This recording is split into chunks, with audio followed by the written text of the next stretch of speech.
জানতে চেয়েছে তিনি এখানে প্রায় ২০ বছর ধরে আছেন। কিন্তু তার কন্টিনিউয়াসলি তিনি সেটি প্রুফ করতে পারছেন না, তার ডকুমেন্টস তিনি দেখাতে পারছেন না। এক্ষেত্রে তার কোনোভাবে এটি আবেদন করার কোনো সুযোগ আছে কিনা? আবেদন করতে তো কোনো বাধা নাই, যার কোনো কিছুই নাই সেও আবেদন করতে পারে। Stonebridge legal solutions limited, your trusted immigration partner.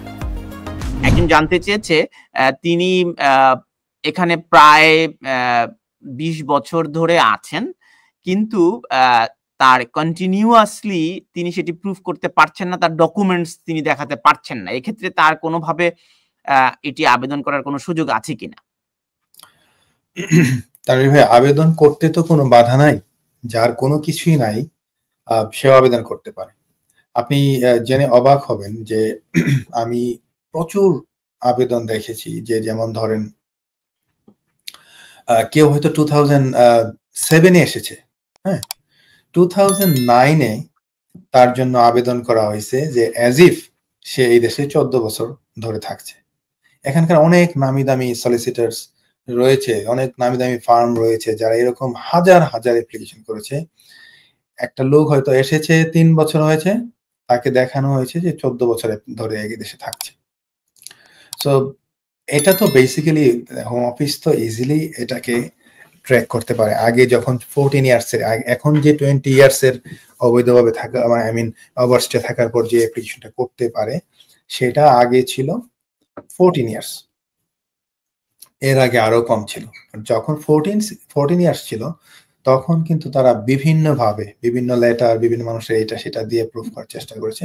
But home office যে জিনিসটা দেখতে চায় সেটা হচ্ছে সলিড এবং কন্টিনিউয়াসলি আপনারা এই দেশে আছেন। সো প্রতি বছরের কিছু না কিছু ডকুমেন্টস যদি আপনি না দেন, যেটা আমি অলরেডি আগে আলোচনা করেছি প্রিয় দর্শক, সেটা হচ্ছে যে আপনি সামহাউ কিছু না কিছু এভিডেন্স দিয়ে আপনাকে প্রুফ করতে হবে। এটা হতে পারে আপনার এখানে আপনি যে বাসায় আছেন, যার সাথে থাকছেন, যে জিপিতে আপনি রেগুলার যাচ্ছেন, যেখানে ডাক্তার দেখাচ্ছেন, যেখানে আপনি নিয়মিত নামাজ পড়ছেন, মন্দিরে মসজিদে যাচ্ছেন। তো বিভিন্নভাবে আপনার ফ্রেন্ড সার্কেল বা বিভিন্ন প্রোগ্রামে আপনি অ্যাটেন্ড করছেন, বিভিন্ন অনুষ্ঠানে যাচ্ছেন, বিয়ের অনুষ্ঠানে যাচ্ছেন, বৌভাতের অনুষ্ঠানে যাচ্ছেন, জন্মদিনের অনুষ্ঠানে যাচ্ছেন।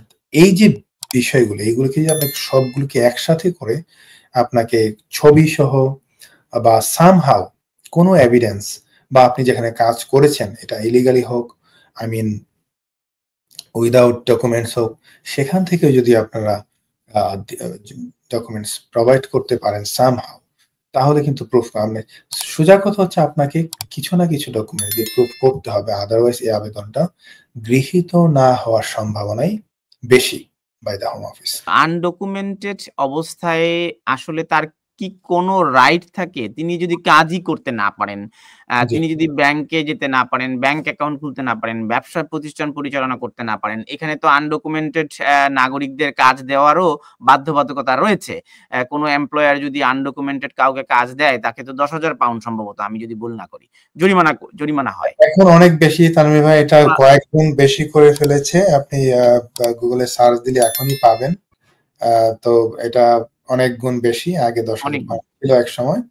আচ্ছা, তো তাহলে ওনারা কিভাবে আসলে ইয়ে করবেন, সার্ভাইভ করবেন কিভাবে এই দেশে এতদিন? না, এটা আপনি ঠিকই বলেছেন। এটা সত্যিকার অর্থেই মানে যারা এখানে আসছেন, ডকুমেন্টেশন নাই, আনডকুমেন্টেড, স্পেশালি ইমিগ্রেশন রিলেটেড কোনো ডকুমেন্টেশন নাই, এবং কাজের রাইট নাই। এখন আপনি দেখছেন যে প্রত্যেকটা জায়গায় আপনার রাইট টু ওয়ার্ক চেক ছাড়া, আপনার রাইট টু রেন্ট চেক ছাড়া, আপনার যেমন ভাড়া দিচ্ছে না, রাইট টু ওয়ার্ক চেক ছাড়া কিন্তু তারা আপনার কাজ দিচ্ছে না, এবং যারাই দিচ্ছে তাদেরকে একটা মানে অত্যন্ত বড় মাপের একটা পেনাল্টি তাদেরকে গুনতে হচ্ছে। সো যে বিষয়টা আমি বলবো যে ইট ইজ ট্রু দ্যাট এটা আসলেই টাফ, বাট আপনি যদি আরেকটা ভাবে প্রমাণ করতে পারেন, সেটা হচ্ছে যে আপনি যদি কন্টিনিউয়াস একের পর এক অ্যাপ্লিকেশন করে যান হোম অফিসে, যে কিছু না কিছুর জন্য কিছু করছেন। যেমন ধরেন আপনি হয়তো সাথে আসছেন ভিজিট ভিসা নিয়ে, ভিজিট ভিসা শেষ হওয়ার পরে আপনি যা যা করেছেন, হিউম্যান রাইটস আবেদন করেছেন, হয়তো তারা রিফিউজ করেছে, রিফিউজ করার পর আপনি আপিল করেছেন, আপিলের পরে ফার্দার সাবমিশন করেছেন বা অ্যাসাইলাম করেছেন, এরকম প্রচুর। এই যে আপনি প্রত্যেকটা হোম অফিসের সাথে বা ইয়ের সাথে টাচে আছেন, এই ডকুমেন্ট গুলি দিয়েও কিন্তু প্রুফ করা যায় যে আপনি এদেশে ছিলেন। সো সামহাউ আপনাকে প্রমাণ করতেই হবে আপনি এই দেশে ছিলেন, এটা কোনো না কোনো ডকুমেন্ট দিয়ে, আদারওয়াইজ এটা রিয়েলিটি। ওই তথ্যটি পেলাম, একজন এমপ্লয়ার যদি একজন আনডকুমেন্টেড কাউকে যদি কাজ দেন, সেক্ষেত্রে প্রথমবার তাকে ফাইন করা হবে ৪৫,০০০ পাউন্ড, এবং দ্বিতীয় দফায় যদি একই ভুল করেন তাহলে তাকে জরিমানা গুনতে হবে ৬০,০০০ পাউন্ড। এখন এটা কিন্তু শুধুমাত্র ফাইন্যান্সিয়াল ইয়েই না, এটা চাইলে তারা কিন্তু আপনার ক্রিমিনাল কনভিকশন দিতে পারেন, আপনি যদি একটু ভালো করে দেখেন, এবং ৫ বছরের কারাদণ্ড হতে পারে যদি তিনি প্রমাণিত হন। হ্যাঁ, যদি ইন্টেনশনাল, এটা যদি এমন হয় যে উনি ওনার ট্রেন্ডটাই হচ্ছে উনি আসলে ইলিগালদেরকে বা যারা অবৈধ বা আনডকুমেন্টেড মানুষদের উনি যদি অ্যাকোমোডেট করেন কাজে, এটা যদি ইন্টেনশনটা প্রুভ হয়ে যায় তাহলে কিন্তু ওনার ক্রিমিনাল কনভিকশন হয়ে যেতে পারে। সো যারাই এমপ্লয়ার আছেন বা যারাই আপনার ইয়ে আছেন, তাদেরকে কিন্তু অনেক সতর্ক থাকতে হবে, স্পেশালি ইভেন যারা ল্যান্ডলর্ড আছেন। কাউকে আপনি কোনো আনডকুমেন্টেড মানুষকে যদি আপনি বাসায় থাকতেও দেন without checking right to rent, এটার কারণে কিন্তু আপনার ফাইন হতে পারে, এবং এট দ্য সেম টাইম এটা যদি কন্টিনিউয়াসলি হয়, এটার জন্য আপনার ক্রিমিনাল কনভিকশন পর্যন্ত হতে পারে। Stonebridge Legal Solutions Limited, your trusted immigration partner.